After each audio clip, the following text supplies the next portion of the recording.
नमस्कार, सविता वर्मा गज़ल आज सब संसार के सभी दर्शकों के लिए लेकर आई हूँ अपनी एक लघु कथा जिसका नाम है दहेज।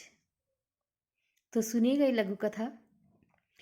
कमला और सावित्री दोनों पड़ोसन हैं और शाम को दोनों ही अक्सर एक साथ बैठती थी अपने घर के चबूतरे पर। दोनों के बेटों की शादी अभी कुछ दिन पूर्व ही हुई थी।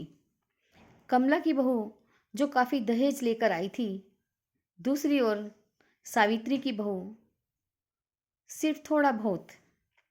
आखिर आज कमला सावित्री से पूछ ही बैठी, अरे तुम्हारा बेटा तो डॉक्टर है, फिर भी तुमने एक गरीब घर की बेटी को अपने घर की बहू क्यों बनाया? किसी बड़े घर की बेटी को बहू बनाकर लाते तो घर पर दहेज भर जाता। देखो, मेरी बहू निकिता को देखो कितना दहेज लेकर आई है।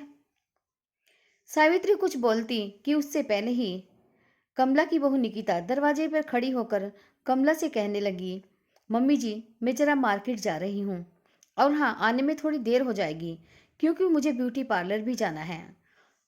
निकिता सावित्री की तरफ देखकर कहती है, अरे आंटी, आप भी अपनी बहू सौम्या से कहिए ना, वो भी मेरे साथ मार्केट चले। तभी सावित्री अपनी बहू सौम्या को आवाज़ देकर बुलाती है। सौम्या कहती है, जी मम्मी जी, आपने मुझे बुलाया? हाँ बहू, ये निकिता मार्केट जा रही है, तुम भी इसके साथ चली जाओ। तभी सौम्या मुस्कुराकर कहती है, नहीं मम्मी जी, मैं आज नहीं जा सकती। मगर क्यों बहू? सावित्री ने आश्चर्य से पूछा। होठों पर हल्की सी मुस्कुराहट बिखेरते हुए सौम्या ने फिर कहा, अरे मम्मी जी, आज आपका व्रत है। पापा जी और आप दोनों ही व्रत रखते हो, इसलिए मैं अभी खाना बनाऊंगी और हाँ, आप भी चलकर पूजा करके अपना व्रत खोल लीजिए। ये सुनकर कमला झट से अपनी बहू से कहती है, हाँ हाँ निकिता बहू, तुम भी आज मार्केट मत जाओ, कल ही चले जाना क्योंकि आज मेरा भी तो व्रत है।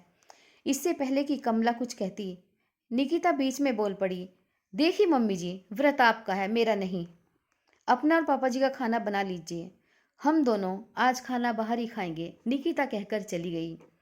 तभी सावित्री ने सौम्या की ओर देखकर कमला से कहा, देखा तुमने कमला बहन, मेरी बहू शुभ संस्कार और अच्छे विचारों का दहेज लेकर आई है, जो तुम्हारी बहू के लाए हुए दहेज से कहीं अधिक महत्व रखता है। तो मित्रों, ये थी मेरी लघु कथा दहेज। आप सबको कैसी लगी? आपको मेरी लघु कथा पसंद आई हो तो कृपया लाइक कीजिए, अब कमेंट करके बताइएगा। और हाँ, यदि आप हमारे चैनल पर नए हैं तो हमारे चैनल को सब्सक्राइब अवश्य कीजिएगा। धन्यवाद।